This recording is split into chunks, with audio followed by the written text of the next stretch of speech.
In my last video, I quoted Matthew telling us that Jesus said this: "Do not think I have come to abolish the law or the prophets. I have come not to abolish but to fulfill. For truly I tell you, until heaven and earth pass away, not one letter, not one stroke of a letter will pass from the law." So in that statement, Jesus is saying we should follow every law that's in the Old Testament.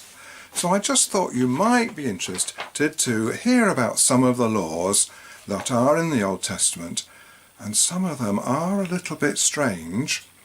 Leviticus 19:19, "You shall not let your animals breed with a different kind."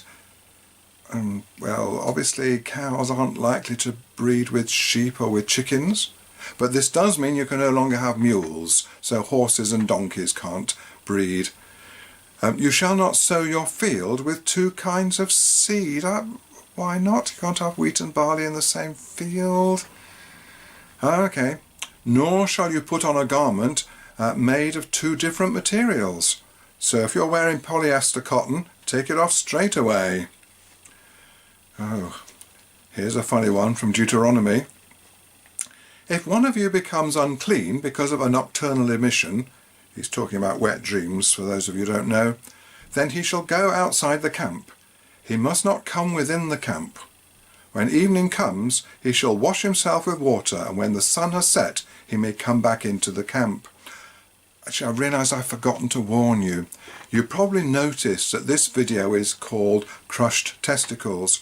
Now, I'm going to be quoting from the Old Testament, so if you're easily offended by words like crushed, then I suggest you stop watching this video now. Here's another one from Deuteronomy. This one makes me really laugh.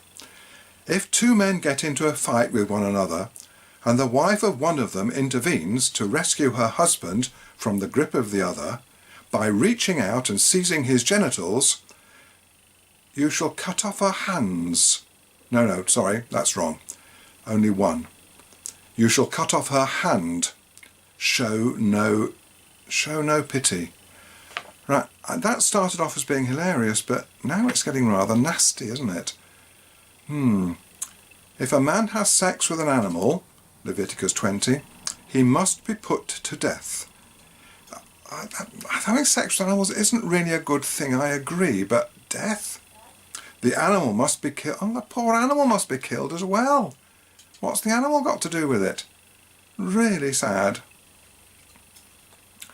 Now we look, so those were bizarre ones. But now we're going to look at disability and the Old Testament's attitude to disability. Deuteronomy 23:1. "No one whose testicles are crushed or whose penis is cut off shall be admitted to the assembly of the Lord."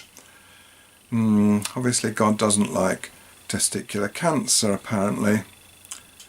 And this one is for priests. Just to rub it in. "The Lord spoke to Moses, saying, 'Speak to Aaron.'" Aaron was the chief priest. "No one of your descendants," that means any priests, "who has a blemish may approach to offer the food of his God." And he then lists all the things you can't do. So no one who is blind or lame, or who has a mutilated face, or a limb too long, or who has a broken foot or a broken hand, or is a dwarf, or a man with a blemish in his eyes, or an itching disease, or scabs, or crushed testicles again. None of those people can be a priest and can offer a burnt offering to the Lord. That's the attitude towards people with disability. It's funny and sad and worrying at the same time. Well, that's enough crushed testicles for one video. But have you noticed that quite a lot of the Bible is either weird or disturbing, or both? The things that you're liable to read in the Bible, it ain't necessary